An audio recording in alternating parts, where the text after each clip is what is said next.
کا, میں نے کہا کوئی مسئلہ نہیں. وہ پھر میں نے دیکھا کہ وہ تو 24 فروری کا تھا, تو پھر ظاہر ہے پھر میں نے کہا یہ تو سیریس ایک معاملہ ہے. پھر بھی ہم نے مشاورت کی ثاقب بشیر صاحب اور باقی دوستوں سے, کیونکہ آپ کو پتہ ہے کہ ثاقب بشیر صاحب اور ان کی جو ایسوسیشن ہے اسلام آباد ہائی کورٹ رپورٹر ایسوسیشن, انہوں نے ہمیشہ وہاں پہ جتنے بھی صحافیوں کے خلاف جو چیزیں ہوتی ہیں اسلام آباد ہائی کورٹ میں, تو انہوں نے ہمیشہ بڑی محبت کی ہے, بڑی شفقت کی ہے اور صحافیوں کے ساتھ یہ کھڑے ہوئے ہیں.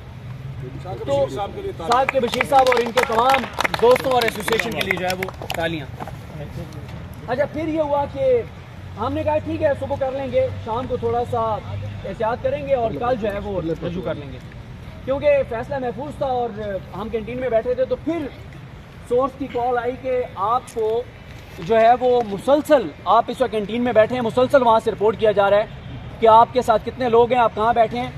ابھی بھی ٹیم جو ہے وہ آپ کو گرفتار کرے گی, جیسے ہی آپ ہائی کورٹ سے نکلیں گے آپ کو گرفتار کر لیا جائے گا. اور یہ بھی کوئی پتہ نہیں ہے, کیونکہ اس وقت اتنے زیادہ آپ کو بھی پتہ ہے جو اس وقت ماحول چل رہا ہے, یہ بھی کوئی پتہ نہیں کہ آپ کو احاطہ عدالت سے ہی لے جائیں. پھر میں نے ظاہر ہے ثاقب بھائی کو اور ان سارے دوستوں کو بتایا کہ یار یہ معاملہ ہے. پھر ثاقب بھائی نے, ان سارے دوستوں نے کہا کہ فوری طور پہ جو ہے وہ پیٹیشن جو ہم نے صبح دائر کرنی تھی وہ ابھی دائر کریں.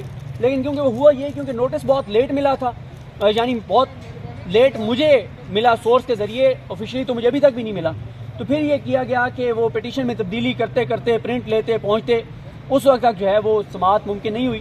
تو یہ ہے کہ ایڈمٹ ہو گئی ہے جو پیٹیشن ہے بیل کی, اور اس میں نے یہی استدعا کیا ہے کہ جی مجھے کوئی مسئلہ نہیں ہے, میں ایف آئی کے سامنے جانے کو تیار ہوں, جو میرے اوپر الزامات ہیں میں ان کا جواب دینے کے لیے تیار ہوں. لیکن اس نوٹس میں بھی کوئی چیز جو ہے وہ نہیں لکھی گئی کن ٹویٹس کے اوپر اعتراض ہے. بس یہ کہا گیا کہ اینٹی اسٹیٹ آپ کی ٹویٹس ہیں. اور جیسے ابھی انور رضا صاحب آپ نے خود کہا بھی صحیح کہ خود ایف آئی اے نے ایس او پیز اپنے بنا کے دیے ہوئے ہیں کہ اگر کسی کو بلانا ہوگا پہلے بتایا جائے گا, اس کو نوٹس سرو کریں گے, وہ ریٹن رپلائی کرے گا, اس کا جائزہ لیا جائے گا, نہیں مطمئن ہوتے پھر اس کو بلایا جائے گا, اور پھر بھی اگر اس کو گرفتاری مطلوب ہے تو پھر پی ایف یو جے اور صحافتی تنظیموں سے مشاورت کے بعد یہ کیا جائے گا. لیکن بدقسمتی سے جب سے عطر من اللہ صاحب سپریم کورٹ گئے ہیں تب سے جو ہے وہ جو آرڈرز فیصلے ان فیلڈ ہیں ان کے اوپر بھی عمل درآمد نہیں ہو رہا.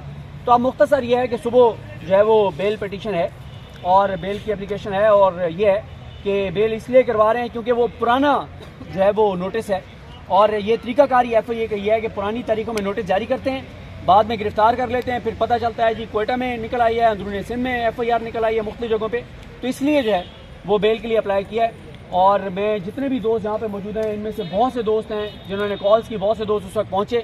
آپ سب دوست, آپ عباسی صاحب اور آپ لوگ تو چوتھا پانچواں دن ہے, بول کی وجہ سے بھی مسلسل پروٹیسٹ بھی کر رہے ہیں, ساتھ آپ کی کمپین بھی چل رہی تھی ساتھ ساتھ. تو یہ میں نے کہا میں مختصر بتا دوں کہ آپ کو یہ سارا معاملہ ہے, یہ سارا ماجرا ہے. جو بھی الزامات ہیں ان کو میں فیس کروں گا, کوئی میں نہیں بھاگ رہا. صرف یہ ہے کہ ان کو نوٹس جو ہے وہ بدنیتی ہے, نوٹس مجھے سرو نہیں کیا گیا, ابھی تک بھی نہیں کیا گیا. حالانکہ کوئی مسئلہ نہیں ہے, جیسے آپ نے خود کہا کہ بول کے آفس نوٹس بھجوا دیتے, واٹس ایپ کر دیتے ہیں, ہمارے رپورٹر سارے جو ایف آئی کور کرتے ہیں وہ ایف آئی کے لوگوں کے ساتھ رابطے میں رہتے ہیں. لیکن یہ طریقہ واردات ہے جب سے یہ 11-12 ماہ سے حکومت آئی ہے کہ اس طرح سے پچھلی تاریخوں میں جو ہے وہ نوٹس جاری کیا جاتا ہے, کہا جاتا ہے وہ پیش نہیں ہو رہا, 2-3 نوٹسز نکال کے کاغذی کارروائی پوری کر کے گرفتاری ڈال دی جاتی ہے, اور اس کے بعد جو کچھ ہوتا ہے وہ مجھے بتانے کی ضرورت نہیں ہے. تو میں تمام دوست یہاں پہ جو موجود ہیں, آپ سب جو آئے ہیں, میں آپ سب کو مشکور ہوں. انشاءاللہ جو ہے وہ صبح ہم ہائی کورٹ میں جو ہے وہ پیش ہوں گے, اور اس حوالے سے آگے بھی جو بھی قانونی کارروائی ہوگی اس کو آگے لے کے چلیں گے. بہت شکریہ.